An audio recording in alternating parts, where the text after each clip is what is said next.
Oh, thank you.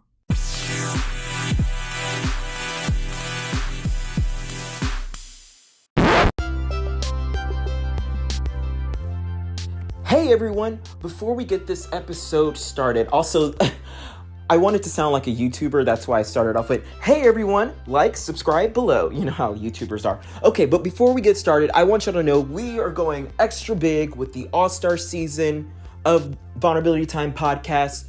So, guess what? We got video podcast.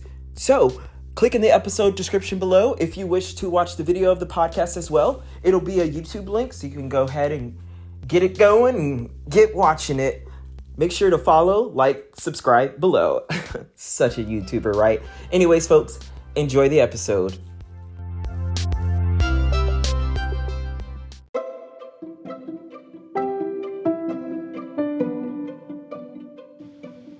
Hello, everyone. Welcome back to another bonus episode of Vulnerability Time. I am your host and published author, Josias Abriel, or Abriel, whichever one sounds cooler.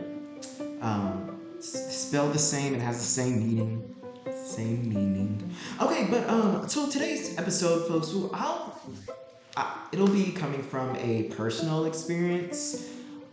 It'll be my personal journey with trauma, just a little bit. It's what, and I guess I'm gonna title the episode this, what trauma has taught me. And this will be through my lens, my experiences. I'm not saying that this is everyone's experience. However, I'm sure a lot of people, and I know for a fact, based off research and stuff like that, that a lot of people will be able to relate to what I'm saying. But I do want to mention, before I do start, that,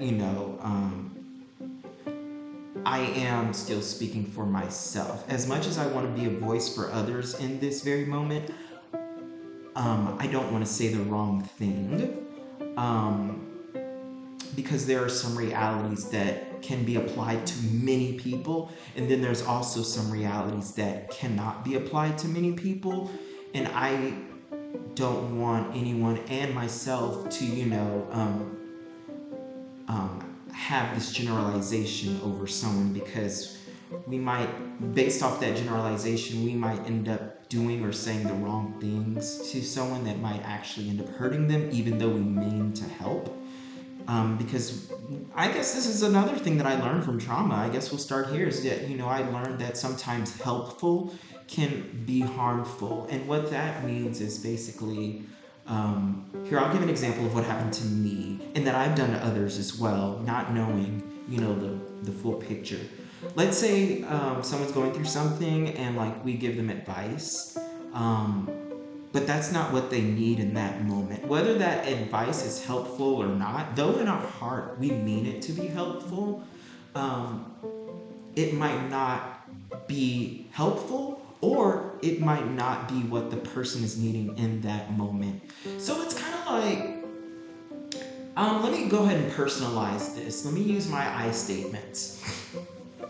Looking back on people that genuinely were trying to help me and gave me advice. That is not what I needed in that moment. And I didn't realize that then. I was wondering, I was like, why is their advice hurting me when I know they mean well?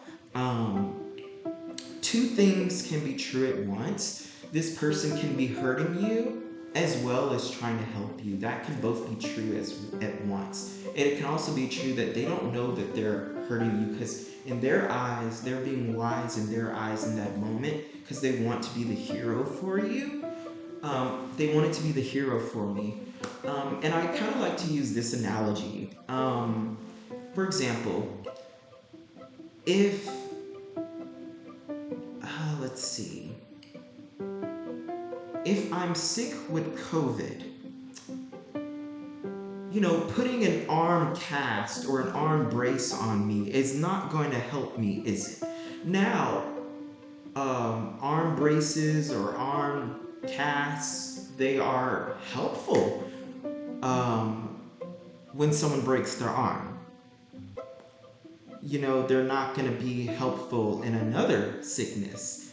So yes, you're trying to help, but you really want to help, ask me what I need. Ask me what I need in that moment. You're trying to give me an arm cast, but I don't need an arm cast. What if I'm sick with COVID? I need a shot. I need a Tylenol. I need a, shit. What, I need some throat medicine. I need some hot cup of tea. I don't know. Y'all know, whatever it is, I don't need an arm cast. And so that's one of the things that trauma has taught me. It's when I talk to someone, how about this?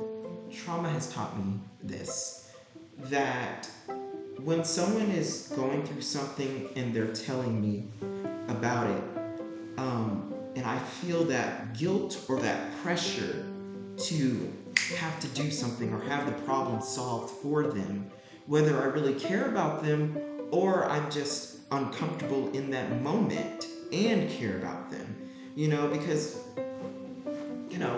we at least in this society, at least I've been taught, is, just stay positive, the toxic positivity thingy. Then again, that's also another thing that, in some situations that is necessary, but that's not all situations. So what I learned is to genuinely just ask the person, what do you need from me in this moment? They could say, I just need a friend. I just need a person to listen. Or they could say, I just need advice. Or I just need to talk about something randomly different. And if someone says they don't know, that's when I learned, okay, may I offer you advice? Now, majority of the time, I don't know the words to say. I know to listen, but I don't know the words to say. So I'm probably not going to ask, can I offer you advice? I'm probably not going to ask that. But hypothetically speaking, that is a way to, okay, if you don't know, well, let's try to figure out together. Can I offer you advice? Can I be a listening ear for you? Something like that. But yeah, going through trauma, I obviously had to talk about situations and go through shit. I still go through, depression and stuff like that. And I'm very grateful that I'm able to recognize, not just for myself, but towards others as well. If I really want to be a help to someone, it is to ask them what they need in that moment. What is the help that they need? Because I don't want to, if someone's, dying and needs to go to an ICU, I don't want to give them a Band-Aid if they need to go to an ICU because they can't breathe. I don't want to give them a Band-Aid. Yes, Band-Aids are helpful, and in my experience, Band-Aids have been helpful, and I've seen Band-Aids be helpful, but that's not the help that that person needs in that moment, which can translate to that helpful being harmful. You're giving this person who cannot breathe in the ICU, that's harming them because we're giving them something that they don't need, and that can ultimately make things worse.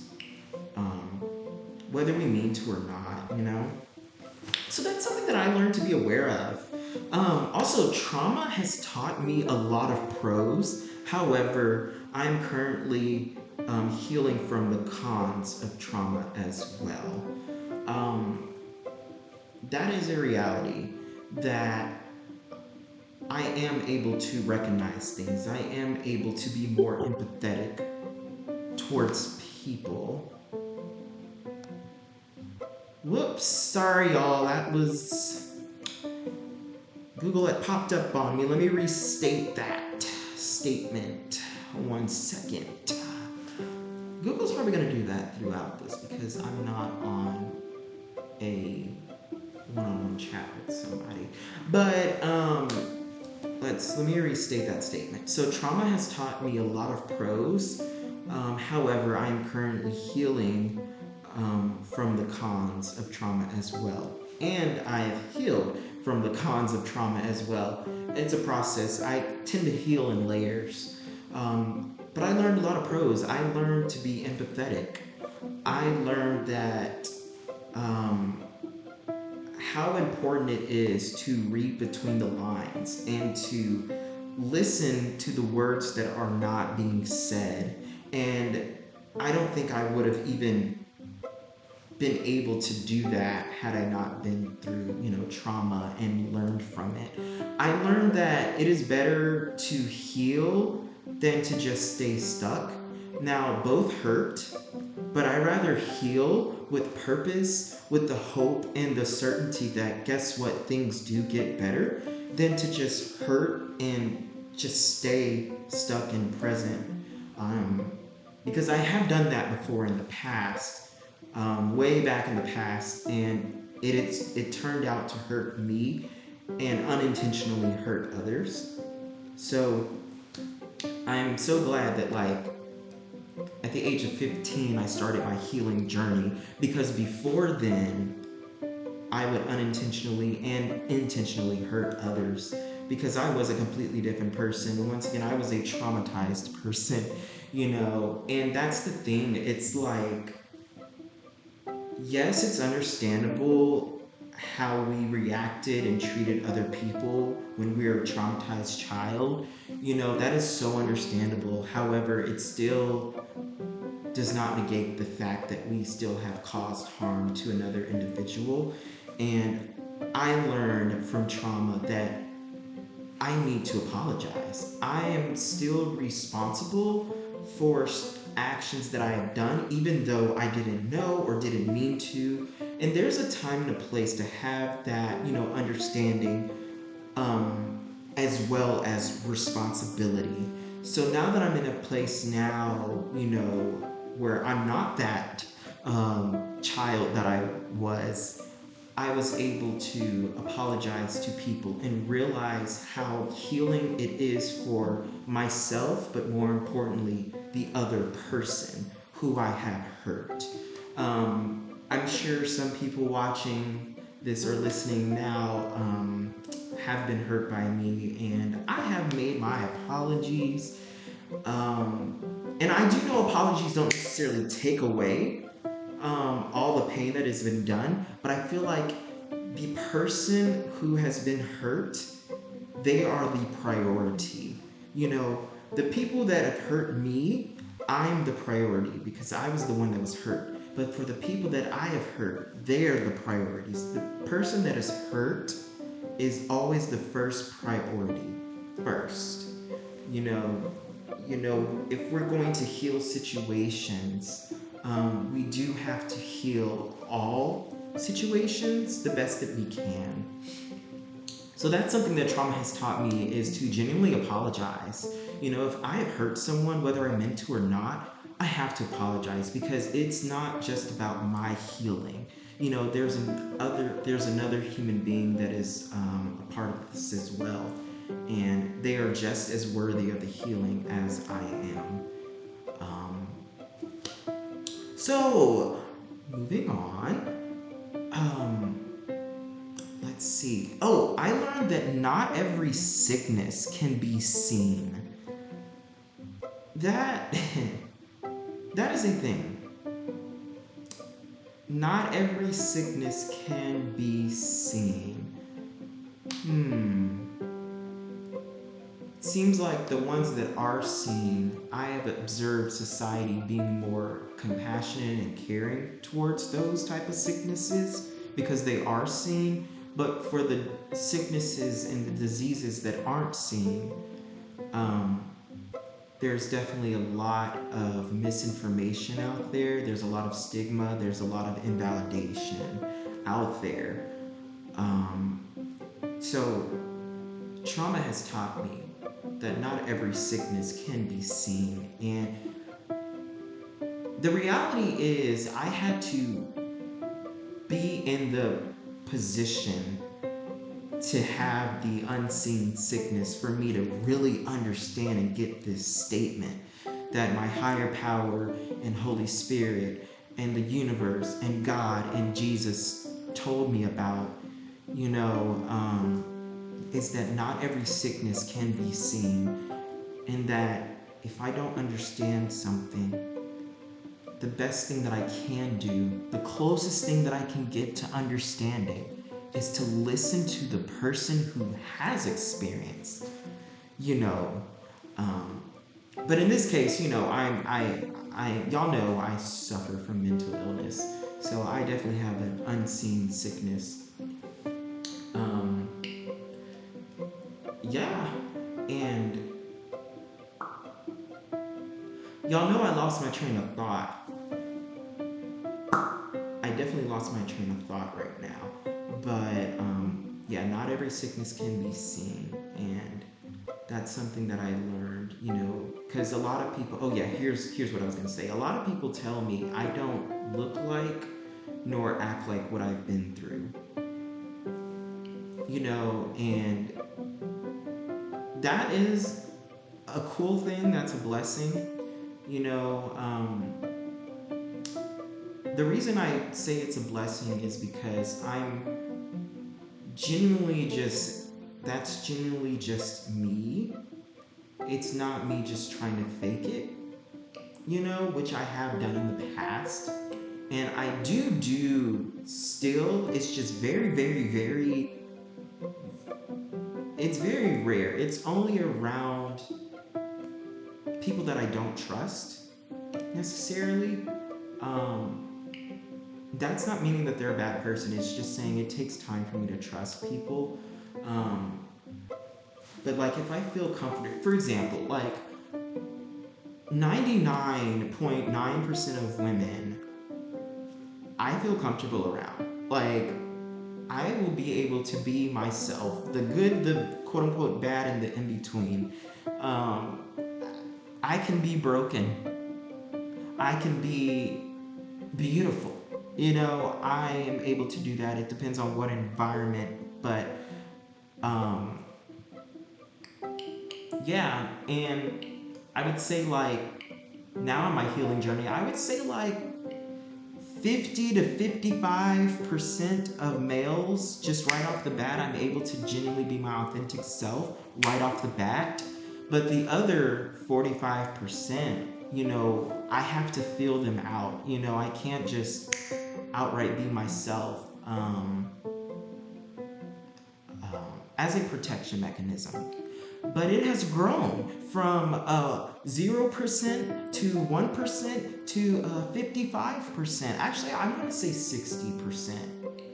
Yeah, 60% of, yeah, that's more accurate. 60%, 60% of males, I'm able to, right off the bat, be myself. Just regardless, I'm just able to be me. Oh, someone's at the door. I know y'all heard that doorbell, right? I don't know if y'all heard that. I'm not going to get it, though. We're in vulnerability time right now. If it's an Amazon package, they can wait. That package right outside that door so that I can walk outside that door and look at the Amazon package. Y'all know that is very satisfying. Y'all know damn well seeing an Amazon package is very satisfying. However, it's not an Amazon package because I don't got Amazon package money right now. Okay, another thing I learned for trauma is give yourself space to hurt. Give others space to hurt. We gotta, in life, how the body works, how the nervous system works, how the brain works. We have to feel in order to heal. We have to. I'm saying psychologically, biologically, this is research. I got the credentials to prove it. Folks, we have to heal in order. We have to feel in order to heal. Yes, and it's uncomfortable. We want to, and even I want to just rush things and not want to, feel these things. And I just want to just jump instantly to gratitude and, oh, I'm grateful for this. Two things can be true at once. I can be thankful and have gratitude while also going through shit. And I would say hurt, it's kind of like, I like to use this analogy of milk. Hurt is like milk, in a way. It's going to make sense with this analogy. Stick with me, and this analogy is going to bless you. So, milk is good for a certain amount of time, and then it has an expiration date. And that expiration date, we can probably drink the milk a day or two after the expiration date. It's still probably not going to be the best thing for us, but like if you drink that milk 2-3 weeks after its expiration date, it's going to harm you. It's going to make you sick. Hurt has an expiration date. However, hurt also has its set purpose and its intended purpose to help us. Folks, we have to hurt in order to heal. We have to. And everybody's expiration date on their hurting looks different. Some people, it looks like a week, and then hurting no longer serves them. That's when we tend to get, stuck on the quote-unquote past. You know what I mean? Or this is not saying that I'm not saying that this is everyone's reality, but this is a reality for a lot of situations that, maybe we got hurt for 2 years straight, and then it has its expiration date. But when we drink that milk in its set purpose time, it's beneficial for us. But after that, after those 2-3 years, that when that expiration comes to whatever situation that is, that's when it's going to start harming us. But I know within our society, we want to rush out all the hurt. We want to get over things. That is dangerous. We have to grow through things, and we have to go through things so that it doesn't come back up in the past. Not in the past. So it doesn't come back up in the future to bite us in the ass, because it will do that. So we have to hurt. We have to hurt. Let's see. Another thing that I learned from trauma is that sometimes my heart breaks so beautifully, all to have it be built back better together. All to be back loved together. Because of trauma, I was able to receive so much fucking love and healing that I never thought I could ever receive if I was just stuck. But because I was healing, I was able to be loved. I was able to receive it. As hard as it was at first, I was able to receive love eventually, and that love came from others and myself. Both are important. Both are important. It's what I learned from my trauma. Another thing is I learned, try not to throw rocks or stones and then hide your hands. What we do does affect and impact others. A lot of things have consequences, both good and bad. It is helpful and healing for us to take responsibility for both the good and the bad. It's not arrogant to pat yourself on the back, folks. You got to give yourself some credit, especially if there's no one else around you verbally giving you credit. They may think of you as so much credit, but you know how it is. Not everyone will just tell everyone right then and there. But it doesn't mean that they aren't thinking it. But we got to give ourselves credit, even for the good.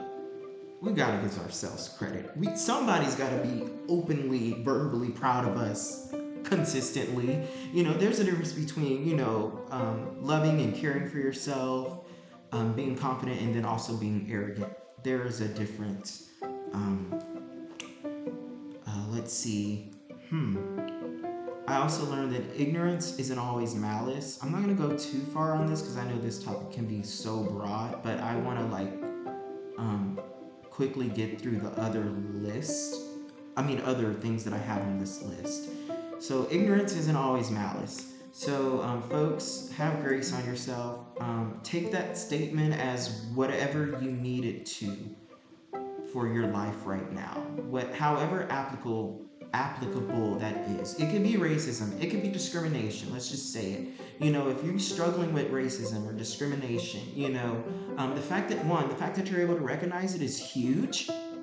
That is amazing. Give yourself a pat on the back.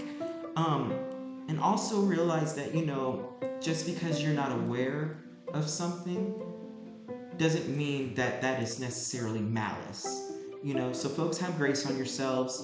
Just continue to heal, to grow, to be aware. Nothing happens overnight. Nothing happens overnight. And if it does happen overnight, I will come visit you and ask you why you were lying.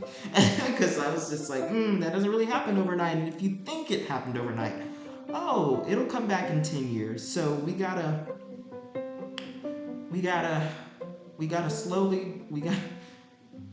slowly grow, folks. We gotta heal. We gotta feel to heal. We gotta be aware. We gotta hold ourselves accountable. We gotta hold situations accountable. We gotta hold others accountable. We gotta hold the good things accountable as well, folks. Give yourselves and others credit for the good that they have done to you. Just after this episode, literally just go and tell someone thank you for, it can be the smallest thing. Just tell them thank you. We know you mean it, but there's power in words. There is life in words. So let's do that. Okay, I learned from trauma, that a lot of my demons don't need defeating, they need loving back into angels. Every demon used to be an angel. What trauma has taught me is that the demons that I was facing growing up in my healing journey, those demons, they didn't need defeating. They just needed to be loved back into angels. They needed a hug. They didn't need a hammer. They didn't need that. Some demons needed it.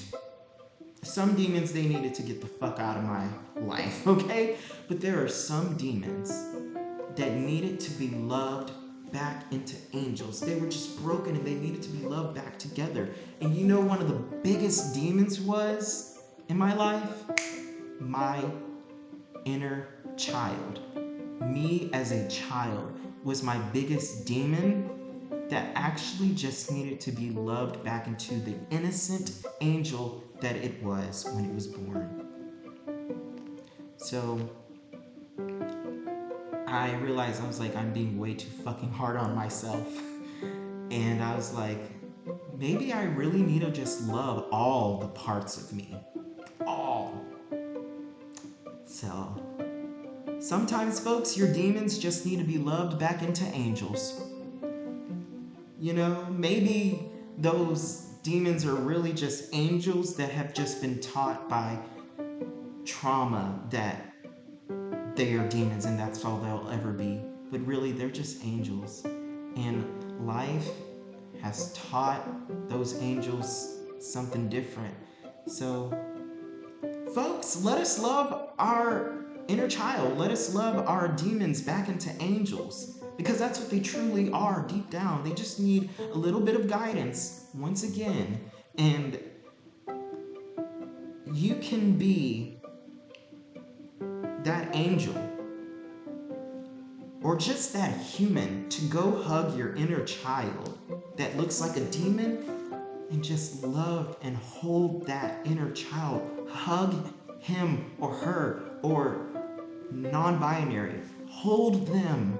Love them. They're begging for you. They just don't know how to cry for help in the way that we can understand it.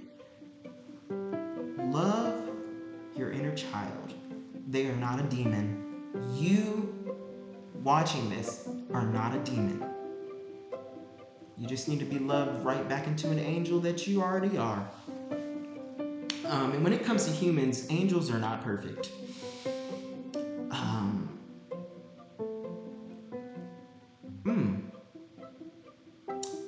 Speaking of inner child, something I also learned. This one might make me cry. We love tears here, folks. We gotta feel to heal. something that I learned from trauma is that, speaking of inner child, is that it can be so hard to let go what won't let go of you.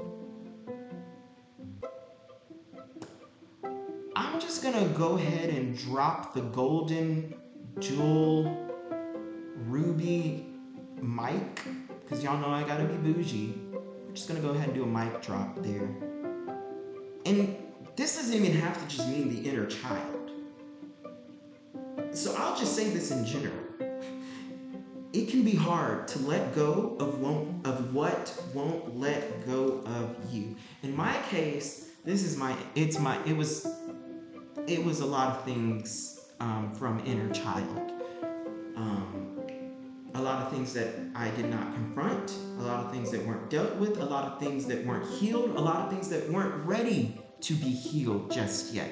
There is a time and a place for healing. There is a time and a place for healing. There is a time and a place to hurt. You know, that hurt is a precursor to that healing, folks. We got to hurt. We got to give ourselves space to hurt.